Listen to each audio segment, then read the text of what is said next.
Hi, I'm Tiffany. And I'm Moira. Welcome to Go Read a Book. Welcome. It's the Halloween edition. Woo! Woo! Don't you mean boo?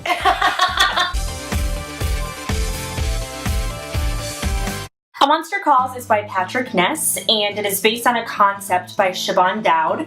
Man, I'm so glad you pronounced her name right, because in my head I'm like, I need to remember this name. Really? She has an Irish name, and that doesn't even make sense. Yeah. Siobhan. I've been saying Siobhan for about 15 years. Yeah, the Irish love the sh and shay thing. This book, it essentially is a book about grief more than anything else. It's about a boy and he's losing his mother at the same time that he's experiencing a recurring dream, which is kind of a through theme for a lot of children. I think when I was a kid I had recurring dreams. I don't know about you. I still have them. Do you? Mostly about my teeth falling out. Oh. Yeah. I have another recurring dream that I can do a split.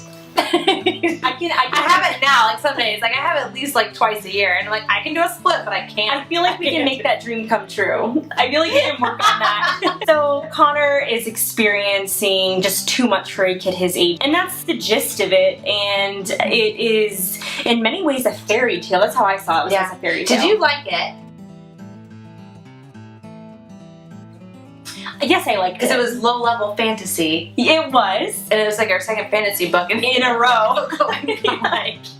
Did you like it? I did, but you know what? I read, it was my first book. My husband got me a Kindle a couple months ago. And it was my first time reading on a Kindle, and I'm not used to percentages. And it sounds like such a stupid little thing, but I read through the whole book so fast because I didn't understand. And then I finished it in a night or something. I finished it so fast. Because the Kindle version is not as beautiful. Can we just talk about how beautiful this book is? It is. This book is insanely gorgeous. And for anyone who did read it on the Kindle or an iPad or whatever the case may be, this book is kind of like large. It's large. Yeah. And on the Kindle, it's 2 pages long. It's like it's just beautiful. And then it's like beautiful pages. Like that's insanely gorgeous. It is. And then you can't see that on the Kindle, and I wish I had known that. But like my mom told me, but then when I saw the Kindle and I saw a picture, I'm like, oh, okay. So then there's like 5 images or something, but it's definitely more than that. And it's really amazing too because this book they won which award was it? They won 2 awards. Yeah. Oh, the Kate Greenaway Medal for Illustration and for Literature, which is the first time it's ever been done in one book. So it's kind of outstanding. Yeah. I found myself like stopping everything just to look at the pictures. Oh, that's nice. Yeah. Oh, I wish I had that experience. I did not have that experience because I read That's how it went for me. Yeah. With my book that I held in my hand and smelled.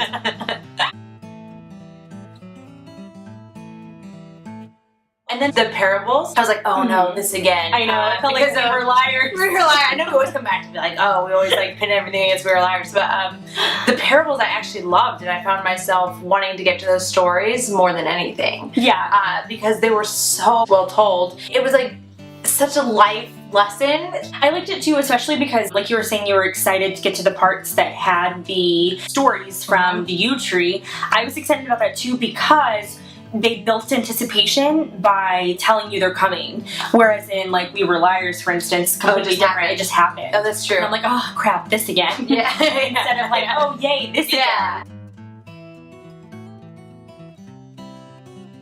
You know, it's so funny, I was talking to my mom today, and we're talking about the book, and she's like, I can't wait to see this one. Shouts to Moira's mom. Yeah, she does. She called me after the last one, she goes, this one was the best one you've ever done. And I was like, that's because you were mentioning it like 3 times. Like, I know you're gay, Mom. But she's like, you should look up information about the yew tree. Did you look up I did not. Tell me everything you know. Oh man, it's like the most amazing tree. Some of them could last like up to like 4,000 years old, which is really long. The whole thing is poisonous except for one part of, like the soft part of a seed, I think. Oh, wow. And they're known for like eternal life, and it makes so much sense why there was a yew tree and why it was a yew tree that was the monster. You did your like literature homework. Yeah, I know. Yeah. I did not. I finished it last night. I'm like, this is just so great, and I cried and I laid in bed. Oh man, I can't remember. I think I just was almost like in hysterics at the end because you're like, you know what's coming. But also my father passed away from cancer about, I guess 3 years ago now, a little bit over 3 years ago, and I know that feeling. I mean, I wasn't 13 when he passed, but I know that feeling of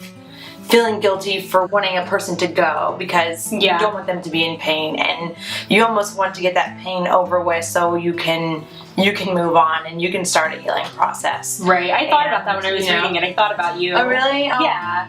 And friends, too, that, like, I remember being 14, 15 years old and having very close friends who lost a parent at that age and watching them go through it, and, like, there's nothing you can do. Yeah. You know what I mean? Like, the teachers surrounding Connor, you know, his class, well, the nice classmates surrounding him. He was kind of like, he became off limits, which was a terrible situation to be in for him. But for everyone else, it's just like, there's nothing you can do, and you'd never know what to do. And you don't know what to say. Like, what do you say to that, you know? What do you think about the tree? Like, we know it's probably not real because trees can't move or be monsters. At least that I know of. How does, like, the branches and stuff get into his room, like with the window shut and everything, you know? I don't know, that's something I really struggle with. I wouldn't have any opinion against the tree not being real, against it being like a figment of his imagination, except for when the sapling grew in his room. Like, he could have put the leaves I forgot about that. Yeah. He could have done all of that. Okay. But the sapling growing, it makes me think, for one, this is coming from an inexperienced fantasy reader. Okay. So, same. Yeah, like, my tendency is always to say, everything is them making it up. Like in We Were Liars, my tendency was to be like, it's always all in her head. Okay. They're not really ghosts. Right. In this, my tendency is to say, he did everything on his own. The tree never spoke to him. The tree never came to him. It was just him projecting everything. But then the sapling. Yeah, that makes sense. So maybe we were suspending our disbelief and the tree was real. And it did, and it has magical powers, and it did come in. I was reading it, I'm like, okay, I get it. And then at the end, like, when he goes to say goodbye to his mom, and just like tears or And I think my husband was in the other room, and I'm like, I hope he doesn't hear me, because I'm like choking. And how amazing is his mom, real quick, I just want to speak to this. His mom, the way that she tells him, like, you may one day wake up and wish you had said something to me or shared something with me, and she says to him, I know. Like, I know whatever you intended. I would recommend this book, without a doubt. It's a great read. I will say, like I do with most fantasy books, I struggled at the beginning to really get into the world, but once I was hooked, and it took a few chapters maybe, but once I was in all the way. Yeah, I would recommend it, but I would recommend it as a physical copy of a book rather than a Kindle, because you don't get these beautiful images. I mean, you get some of them, but not nearly as many. And I think it's it would be extremely different read and an experience for you. What are we reading for our next club? I'm super excited about our next club book. What is it? I gotta look it up. I don't have it memorized. She's excited! Okay. The next book we are reading is The Night She Disappeared by April Henry. Oh. Let me make sure I got that right. Okay, it is. It is still, yet again, another like YA kind of level book, and I wanted to get like outside of that. But yeah, they're great reads, they're quick reads, and in our busy lives, we need that. Yeah. So, speaking for myself for sure. So the next one, we're so excited about it. I'm so excited about it because it's a mystery, like a legit mystery. Yay. Yay. Thank you for watching Go Read a Book. I'm Moira. I'm Tiffany. Happy Halloween. Yeah. Stay safe, friends.